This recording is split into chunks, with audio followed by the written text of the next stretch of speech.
जय पार्वती माता, जय भोलेनाथ। नमस्कार दोस्तों, भक्ति जीवन चैनल पे आप लोग का स्वागत है।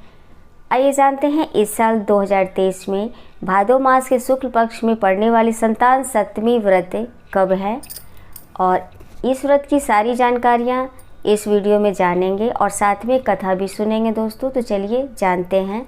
संतान सप्तमी व्रत संतान और उसकी मंगल कामना के लिए रखा जाता है। इस व्रत को भगवान शंकर और माता पार्वती की विधिवत पूजा की जाती है। इस व्रत को स्त्री और पुरुष दोनों ही रख सकते हैं। इस व्रत को महिलाएं संतान की प्राप्ति, उनकी तरक्की और लंबी आयु के लिए रखती हैं। संतान सप्तमी का व्रत भाद्रपद मास के शुक्ल पक्ष की सप्तमी तिथि को रखा जाता है। इस साल यह व्रत 22 सितंबर 2023 शुक्रवार को रखा जाएगा, यानी कल रखा जाएगा। इसे मुक्ता भरण व्रत और ललिता सप्तमी व्रत के नाम से भी जाना जाता है। इसी दिन से महालक्ष्मी व्रत की भी शुरुआत हो जाती है। महालक्ष्मी व्रत को आर्थिक तंगी दूर करने के लिए भी बहुत लाभदायक माना जाता है। तो जानते हैं इस व्रत का क्या महत्व है और इससे संबंधित सारी जानकारियाँ। सबसे पहले मुहूर्त जान लेते हैं। ये व्रत हर वर्ष भाद्रपद महीने के शुक्ल पक्ष की सप्तमी तिथि के दिन रखा जाता है। इस साल सप्तमी तिथि 22 सितंबर को पड़ रही है। भाद्रपद महीने के शुक्ल पक्ष की सप्तमी तिथि 21 सितंबर को दोपहर 2:14 बजे से शुरू होकर 22 सितंबर 2023 को दोपहर 1:35 तक खत्म हो जाएगी। उदया तिथि के अनुसार 22 सितंबर को व्रत रखा जाएगा।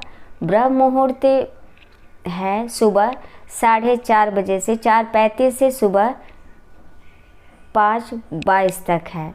अभिजीत मुहूर्त है सुबह 11:54 से दोपहर 12:38 तक। संतान सप्तमी का महत्व जानते हैं। संतान सप्तमी व्रत संतान और उनकी मंगल कामनाओं के लिए रखा जाता है। इस व्रत में भगवान शंकर और माता पार्वती की विधिवत पूजा की जाती है। इस व्रत को स्त्री और पुरुष दोनों ही रखते हैं। संतान सप्तमी के दिन भगवान सूर्य की भी पूजा की जाती है। संतान की सुख समृद्धि के लिए इस व्रत को सबसे उत्तम माना जाता है। मानता है कि इस दिन का व्रत करने से संतान की प्राप्ति होती है, संतान दीर्घायु होती है और उनके सभी दुखों का नाश होता है।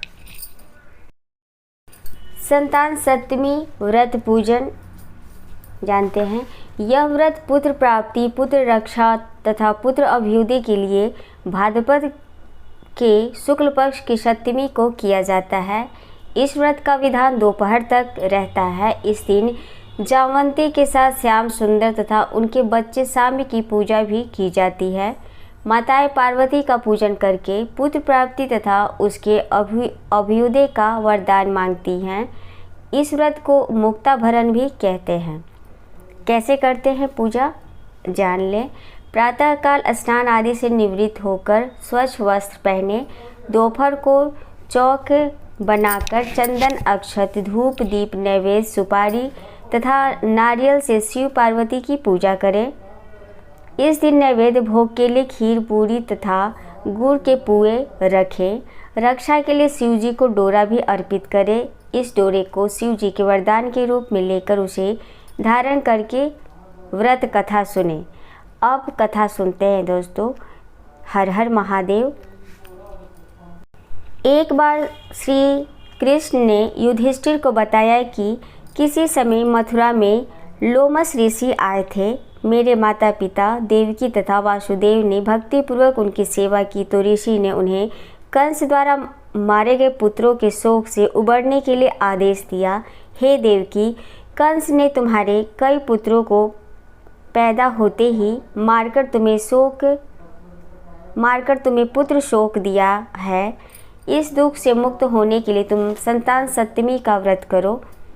राजा नहुस की रानी चंद्रमुखी ने भी यह व्रत किया था, तब उसके भी पुत्र नहीं मरे। यह व्रत तुम्हें भी पुत्र शोक से मुक्त करेगा। देवकी ने पूछा, हे देव, मुझे व्रत का पूरा विधि विधान बताने की कृपा करें ताकि मैं विधि पूर्वक व्रत संपन्न करूं। लोमेश ऋषि ने उन्हें व्रत का पूजन विधान बताकर व्रत कथा भी बताई। नहुष अयोध्यापुरी का प्रतापी राजा था। उसकी पत्नी का नाम चंद्रमुखी था। उसके राज्य में भी विष्णुदत्त नामक एक ब्राह्मण रहता था। उसकी पत्नी का नाम रूपवती था।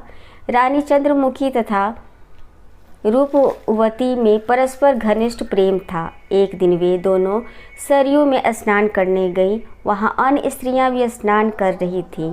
उन स्त्रियों ने वही पार्वती शिव की प्रतिमा बनाकर विधि पूर्वक उनका पूजन किया। तब रानी चंद्रमुखी तथा रूपवती ने उन स्त्रियों से पूजन का नाम तथा विधि पूछी। उन स्त्रियों ने एक ने बताया, हमारे पार्वती सहित शिव की पूजा की है।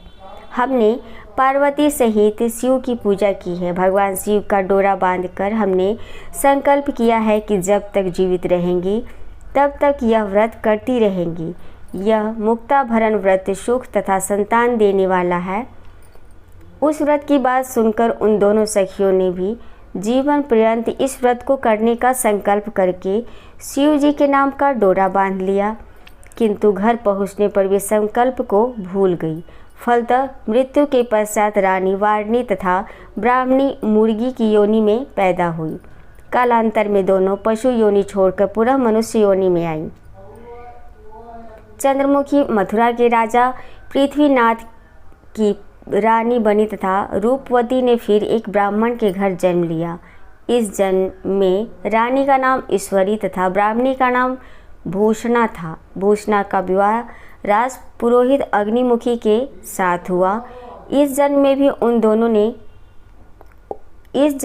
उन दोनों में बड़ा प्रेम हो गया। व्रत भूलने के कारण ही रानी इस जन्म में भी संतान सुख से वंचित रही।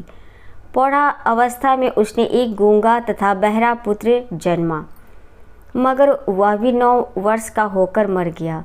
भूषण ने व्रत को याद रखा था, इसलिए उसके गर्भ से सुंदर तथा स्वस्थ 8 पुत्रों ने जन्म लिया। रानी ईश्वरी के पुत्र शोक की वेदना के लिए एक दिन भूषणा उससे मिलने गई। उसे देखते ही रानी के मन में डाह पैदा हुई। उसने भूषणा को विदा करके उसके पुत्रों को भोजन के लिए बुलाया और भोजन में विष मिला दिया। परंतु भूषणा के व्रत के प्रभाव से उनका बाल भी बाका न हुआ।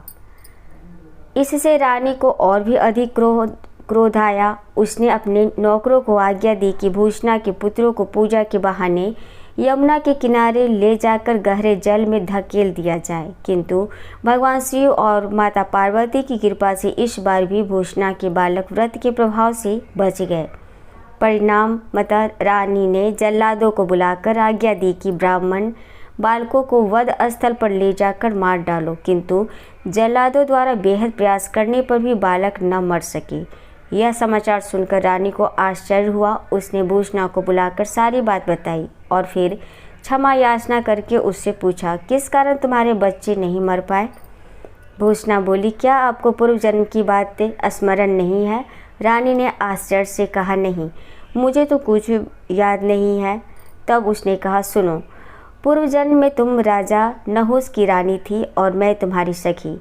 हम दोनों ने एक बार भगवान शिव का डोरा बांधकर संकल्प किया था कि जीवन पर्यंत संतान सप्तमी का व्रत करेंगी। किंतु दुर्भाग्यवश हम भूल गए और व्रत की अवहेलना होने के कारण विभिन्न योनियों में जन्म लेती हुई अब फिर मनुष्य जन्म को प्राप्त हुई। अब मुझे उस व्रत की याद हो आई थी, इसलिए मैंने व्रत किया। उसी के प्रभाव से आप मेरे पुत्रों को चाहकर भी ना मरवा सकी। यह सब सुनकर रानी ईश्वरी ने भी विधि पूर्वक संतान सुख देने वाला यह मुक्ताभरण व्रत रखा।